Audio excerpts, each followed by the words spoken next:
Assalamualaikum warahmatullahi wabarakatuh. Alhamdulillahi rabbil alamin. Allahumma salli ala Sayyidina Muhammad wa ala ali Sayyidina Muhammad. Hari ini kita akan menceritakan kisah tentang sahabat Rasulullah sallallahu alaihi wasallam. Sebelum kita menceritakan kisah ini, jangan lupa di subscribe, like, komen dan share konten ini. Kisah tentang Umair bin Sa'ad Al-Ansari radhiyallahu anhu dikeluarkan oleh Abu Nuaim dalam kitab Al-Hilyah dari Abdul Malik bin Harub bin Ansarah dari bapaknya, dari kakeknya, dari Umair bin Sa'ad Al-Ansari radhiyallahu anhu katanya, Umar bin Al-Khattab radhiyallahu anhu mengirim Umair radhiyallahu anhu sebagai gubernur di Hamas.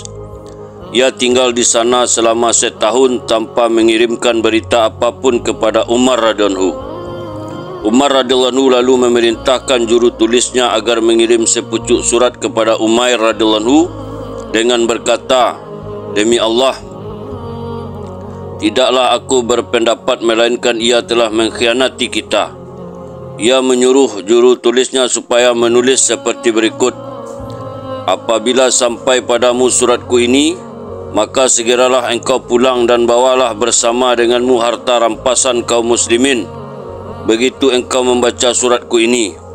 Lalu Umair radhiyallahu anhu pun mengambil kantongnya yang diisi dengan bekal, wadah air dan segala kelengkapannya, kemudian dengan berjalan kaki kembali ke Madinah dari Hamas. Perawi mengatakan bahawa ia telah sampai di Madinah dalam keadaan berdebu dan rambut yang kusut, masai serta panjang. Ia pun masuk menemui Umar radhiyallahu anhu dan berkata kepadanya, "Kesejahteraan ke atas engkau ya Amirul Mukminin, berserta dengan rahmat dan keberkatannya." Umar radhiyallahu anhu berkata, "Apakah yang telah terjadi kepadamu?" Umair radhiyallahu anhu menjawab, "Apakah yang engkau lihat tentang keadaanku? Apakah engkau tidak melihat aku dalam keadaan sehat, darah yang bersih dan bersamaku dunia yang telah aku tarik dengan tanduknya?" Umar radhiyallahu anhu bertanya, "Apakah yang bersama denganmu?" Maka Umar radhiyallahu anhu menyangkal bahawa ia telah pulang dengan membawa harta.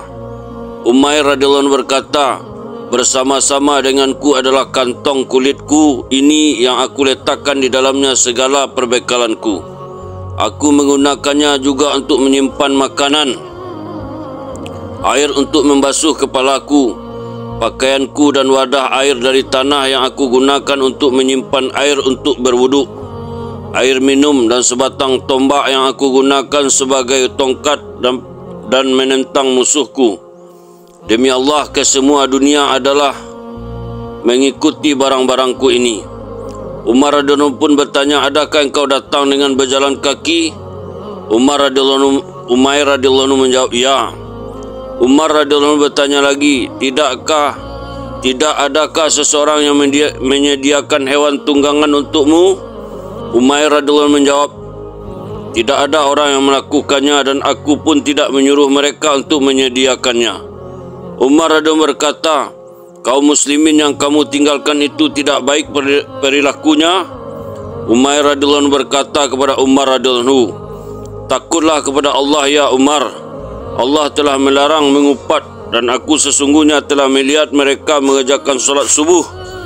Umar radhiyallahu anhu bertanya, "Kemanakah aku telah mengirimmu?" Dalam riwayat At-Tabrani disebutkan, "Apakah yang telah engkau lakukan di sana? Manakah barang yang engkau dikirim untuknya?"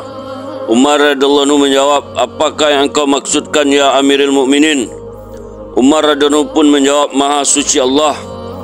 Umair radhiyallahu anhu berkata, "Jika aku takut sekiranya aku memberitahu engkau akan membuat engkau tidak senang hati, maka tentu aku tidak akan memberitahu. Engkau telah mengutusku ke sana sehingga aku sampai di negeri itu. Maka di sana aku telah mengumpulkan orang-orang yang soleh dan melantik mereka sebagai penjaga harta rampasan kaum muslimin. Mereka telah mengumpulkannya, aku pun membagikannya di tempat yang sepatutnya. Jika engkau mempunyai bagian di dalamnya, pasti aku telah membawakannya kepadamu." Umar radhiyallahu anhu pun bertanya, apakah kamu tidak membawa apa-apa untukku? Umair radhiyallahu anhu menjawab, tidak. Umar radhiyallahu anhu pun berkata, perpanjanglah pelantikan Umair radhiyallahu anhu sebagai gubernur. Umair radhiyallahu anhu berkata, sesungguhnya jabatan itu tidak akan kusandang lagi, baik untuk engkau ataupun untuk orang setelah engkau. Demi Allah, aku tidak semestinya akan menjadi seorang Muslim yang baik. Pada suatu ketika aku pernah berkata kepada seorang Nasrani, semoga Allah menghinakan kamu. Maka itu adalah akibat jabatan yang telah engkau berikan untukku, ya Umar. Itulah hari yang paling celaka ketika aku menjadi amir, pemimpin bagi pihakmu, ya Umar. Kemudian Umair radhiyallahu anhu meminta izin dari Umar radhiyallahu anhu untuk kembali ke rumahnya, lalu diizinkan pergi. Perawi mengatakan bahawa jarak antara rumah Umair radhiyallahu anhu dan Madinah adalah beberapa batu. Umar radhiyallahu anhu berkata ketika Umair kembali ke rumahnya, aku masih menganggap ia telah mengkhianati maksud pelantikannya. Oleh kerana itu Umar radhiyallahu anhu mengirim seorang utusan yang bernama Al-Haris kepada Umair dan memberikan 100 dinar sambil berkata kepadanya, pergilah kamu ke rumah Umair dan berpura-puralah menjadi tamunya. Jika kamu melihat kesan kemewahan, maka pulanglah kamu kemari, dan sebaliknya jika kamu mendapati keadaannya sangat sederhana, berikanlah 100 dirham ini kepadanya. Kemudian Al-Haris pun pergi ke rumah Umair radhiyallahu anhu. Sesampainya di sana, ia menemui Umair di kebunnya sedang membersihkan pakaiannya. Al-Haris memberi salam kepadanya. Umair pun berkata, duduklah, Allah merahmati kamu. Kemudian dia bertanya kepada Al-Haris, dari manakah kamu datang? Al-Haris menjawab, dari Madinah. Umair radhiyallahu anhu bertanya lagi, bagaimana keadaan Amirul Mukminin ketika kamu meninggalkannya? Ia menjawab, beliau dalam keadaan baik. Tanya Umair radhiyallahu anhu, bagaimana pula keadaan kaum muslimin? Mereka juga dalam keadaan baik, jawab Al-Haris. Umair radhiyallahu anhu pun mengemukakan satu persoalan kepada Al-Haris mengenai hukum hudud. Adakah hukum yang pernah dilaksanakan di sini?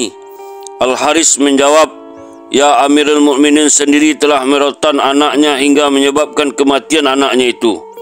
Umair radhiyallahu anhu pun berkata, wahai Allah, bantulah Umar, kerana aku tidak mengetahui kecuali beliau sangat cinta kepadamu. Perawi mengatakan bahawa Al-Haris bertemu di rumah Umair radhiyallahu anhu selama 3 hari. Mereka tidak mempunyai apa-apa kecuali sepotong roti yang dibuat dari tepung barli. Mereka menghidangkan roti itu untuk Al-Haris walaupun mereka sendiri dalam kesengsaraan. Umair radhiyallahu anhu berkata kepada Al-Haris, pergilah engkau ke rumah orang lain yang mau menerimamu sebagai tamu jika engkau suka. Melihat keadaan keluarga Umair radhiyallahu anhu berada dalam kemiskinan seperti itu, Al-Haris pun mengeluarkan uang 100 dinar yang telah diberikan oleh Umar radhiyallahu anhu dan berkata kepada Umair radhiyallahu anhu, ambillah uang 100 dinar itu yang telah diberikan kepadamu oleh Amirul Mukminin dan gunakanlah untuk memenuhi keperluanmu. Umair radhiyallahu anhu berkata, aku tidak memerlukannya, kembalikanlah. Tetapi istrinya berkata, ambillah dan gunakanlah apabila engkau memerlukannya, dan jika tidak, belanjakanlah untuk tujuan yang baik. Umair radhiyallahu anhu pun berkata, aku tidak mempunyai apa-apa untuk wadah menyimpannya. Lalu istrinya menyobek bagian bawah pakaiannya dan memberikan secari kain itu kepada Al-Haris. Al-Haris pun memasukkan uang itu ke dalam secari kain. Kemudian Umar radhiyallahu anhu keluar dari rumahnya dan membagi-bagikan uang itu kepada anak-anak para syuhada dan kepada fakir miskin. Kemudian Umair radhiyallahu anhu kembali ke rumahnya. Al-Haris mengira bahawa Umair radhiyallahu anhu akan memberikan sesuatu kepadanya. Umair radhiyallahu anhu berkata kepada Al-Haris, sampaikanlah salamku kepada Amirul Mukminin. Lalu Al-Haris kembali menemui Umar radhiyallahu anhu dan Umar radhiyallahu anhu pun bertanya kepadanya, apakah yang telah kamu saksikan? Al-Haris menjawab, ya Amirul Mukminin, aku telah melihat ia dalam kemiskinan. Umar radhiyallahu anhu bertanya lagi, apakah yang dilakukannya dengan uang dinar itu? Al-Haris menjawab, aku tidak tahu. Umar radhiyallahu anhu menulis surat kepada Umair radhiyallahu anhu yang memerintahkan agar ia datang menemui Umar radhiyallahu anhu. Begitu ia menerima suratnya, Umair radhiyallahu anhu pun tiba dan masuk menemui Umar radhiyallahu anhu. Lalu Umar radhiyallahu anhu bertanya kepadanya, apakah yang telah engkau lakukan dengan uang dinar itu? Umair pun berkata, aku telah melakukan apa yang aku telah lakukan. Dan apa maksud dengan pertanyaan engkau itu? Umar radhiyallahu anhu berkata, aku minta engkau bersumpah untuk memberitahuku mengenainya. Jawab Umair radhiyallahu anhu, aku telah membelanjakan dengan tujuan untuk memperoleh ganjaran. Umar radhiyallahu anhu berkata, Allah merahmatimu. Lalu Umar radhiyallahu anhu memerintahkannya supaya memberikan satu wasak bijiran dan 2 pasang pakaian kepada Umair radhiyallahu anhu. Umair radhiyallahu anhu berkata, mengenai makanan aku tidak berhajat kepadanya, kerana aku masih mempunyai 2 cupak barli di rumahku. Aku memakannya sehingga Allah memberikan rezeki yang lain lagi kepadaku. Ia tidak mengambil makanan itu. Umair radhiyallahu anhu berkata tentang pakaian itu, Ummu Fulan tidak mempunyai pakaian. Lalu ia mengambil 2 pasang pakaian itu dan kembali ke rumahnya. Tidak lama setelah itu ia pun meninggal dunia. Ketika sampai ke pengetahuan Umar radhiyallahu anhu mengenai kematiannya, Umar radhiyallahu anhu menjadi sangat sedih dan berdoa untuk kerahmatan dan keluar bersama-sama dengan orang-orang yang berjalan kaki ke Baqi Al-Gharqad. Ia berkata kepada sahabat-sahabatnya, hendaklah setiap orang dari kamu menyebutkan angan-angannya. Seorang dari mereka berkata, aku ingin sekali ya Amirul Mukminin, sekiranya aku mempunyai harta akan aku gunakan untuk memerdekakan hamba semata-mata karena Allah Azza wa Jalla. Lelaki yang kedua berkata, aku ingin sekali ya Amirul Mukminin, aku mempunyai harta lalu aku korbankan ke jalan Allah. Lelaki yang ketiga berkata, aku ingin sekali sekiranya aku mempunyai kekuatan maka aku akan menarik tali yang menarik wadah air yang digunakan untuk membawa air zam-zam untuk memberi minum orang yang mengerjakan haji.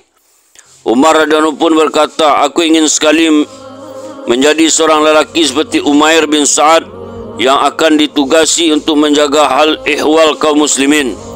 Dikeluarkan juga oleh At-Tabrani seperti hadis ini dari Umair bin Sa'ad.